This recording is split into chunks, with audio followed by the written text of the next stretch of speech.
আসসালামু আলাইকুম, সবাই কেমন আছেন? আশা করি সবাই ভালো আছেন। নতুন একটা ভিডিও নিয়ে আপনাদের মাঝে চলে আসছি। আশা করি সবার ভালো লাগবে। আর সবাই আমার পেজের পাশেই থাকবেন এবং লাইক কমেন্ট দিয়ে পেজটিকে দ্রুত আগাতে সাহায্য করবেন। আজকে সকালে ঘুম থেকে উঠেছি, অনেক কাজকর্ম করেছি, তার উপর আবার স্বামীর বায়না ছিল যে সে নাকি চাউলের রুটি আর গোশ খাবে। চাউলের রুটির সাথে গোশ খেতে এমনিতেই অনেক মজা।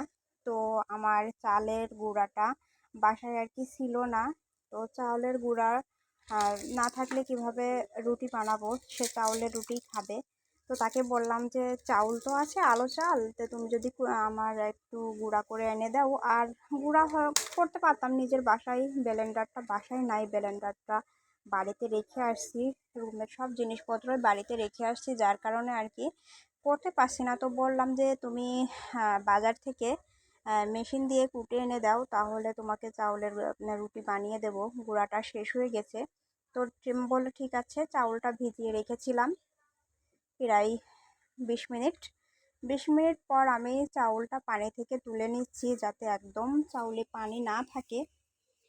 আর মেশিনে কুটতে দিলে একদম পানি থাকা যাবে না, যদি একটু পানি থাকে তাহলে মেশিনের মধ্যে আর কি দলা দলা হয়ে যায়, মেশিনেও সমস্যা হয়। যার কারণে আমি একটা জালির উপরে চালগুলো তুলে নিচ্ছি, যাতে একদম পানি না থাকে, একদম পানি থাকা যাবে না। তো পানিটাকে আমি ঝরিয়ে নিচ্ছি। তারপর তাকে বললাম যে এই পানি ছাড়ানো হয়ে গেছে, তুমি যে চালটা খুব তাড়াতাড়ি কুটিয়ে এনে দাও। তো বললো ঠিক আছে। চাউলটা এদিকে তাকে আমি বললাম উঠিয়ে নিয়ে যাও। তারপর আমি এদিকে রসুন, পেঁয়াজ, আদা, জিরা বাটা, গরম মশলা এগুলো আগে থেকে বেটে নিয়েছি। বেটে নিয়ে আমি এখন মাংসটা মাখিয়ে নেব। তো মাংসের মধ্যে আর কি যা যা মশলা লাগে সেটা তো আপনারা সবাই জানেন। মাংস কিন্তু অনেকভাবে রান্না করা যায়, যার যেমন পছন্দ। তো আমি সম্ভবত মশলা কষিয়ে রান্না করি। তো আজকে আর কি ভাবলাম যে সময়টা কম, এজন্য রুটি বানাতে হবে, রুটি বানাতে তো অনেক সময়ের প্রয়োজন। আর আমার তো বাচ্চা আছে, বাচ্চা তো খুবই বিরক্ত করে, পারবো না। তো আমি গোশটা আজকে মাখিয়েই রান্না করব। আর মাখিয়ে গোশটা চুলায় দিয়ে আসবো, তার সাথে সাথে ওদিকে রুটিও বেলতে বসবো। ছুটির দিনে কিন্তু অনেক কাজ পড়ে যায়, শুক্রবারে একদিন ছুটি হইলে আসলে অনেকটা কাজ তখন মনে হয় যে বেড়ে যায়। আর বাচ্চার বাবা যেদিন বাসায় থাকে সেদিনই কাজকর্ম একটু ভালো মন্দ রান্না করাই হোক, যে কোনো কাজকর্ম আর কি ছুটির দিনটাই করা হয়। এজন্য ছুটির দিনে কিন্তু প্রচুর পরিমাণে কষ্ট হয়। একদিকে যেমন কষ্ট, আর একদিকে তেমন ভালো লাগাও হয়, একটা আমেজ হয়, একটা আনন্দ আনন্দ মাঝে ফিল করে। তো আজকে আমি সব কিছু মশলা দিয়ে আমি গোশটাকে ভালোভাবে মাখিয়ে নিচ্ছি, আর মাখিয়ে আমি 10 মিনিট রেখে দেব। আমি আর কি গোশটা হাতে মাখাই না, এই জন্য।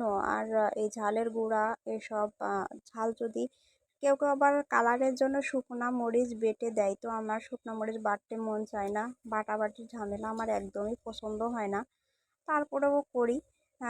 তো আজকে আমি করেই দিলাম, মাখিয়েই দিলাম, কারণ আমি মাখাই না সম্ভবত এই কারণে যে আমার হাতে ঝাল লাগে, এজন্য আমি মাখাই না।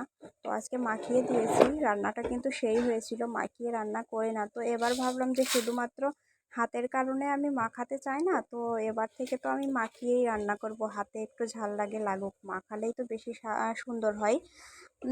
এজন্য আজকে মাখিয়েই দিলাম। কালারটা কিন্তু মাখানোর সময়ই অনেক সুন্দর হয়েছিল। তারপর আমি এই যে চাউলের আর কি গরম পানি দিয়ে চাউলের আটাটা আমি সিদ্ধ করে নিয়ে চলে আসছি। সিদ্ধ করে নিয়ে আসার পর আমি ছেলের বাবাকে বলেছি একটু আটাটা একটু ভালো করে মাখিয়ে দাও।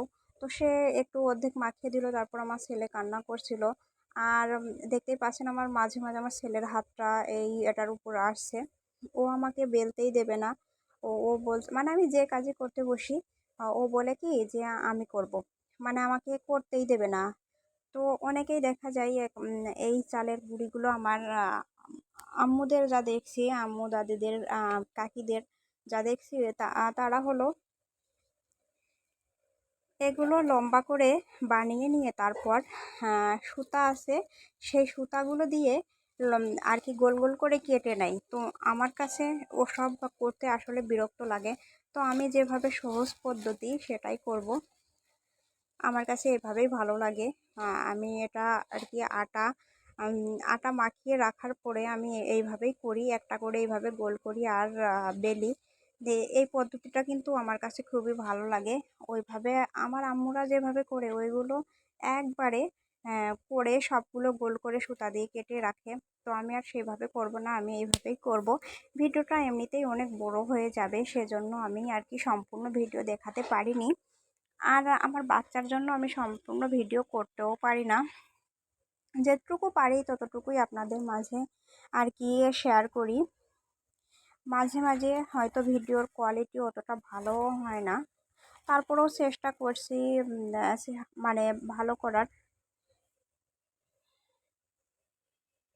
সবাই একটু ভিডিও দেখবেন আর ভিডিও দেখে কমেন্ট করবেন, আশা করি সবার ভালো লাগবে। সবশেষে এটাই বলবো, আমরা যদি সবাই সবাইকে সাহায্য করি তাহলে সবাই কিন্তু এগোতে যাব, নতুনদের জন্য এটাই প্রশ্ন।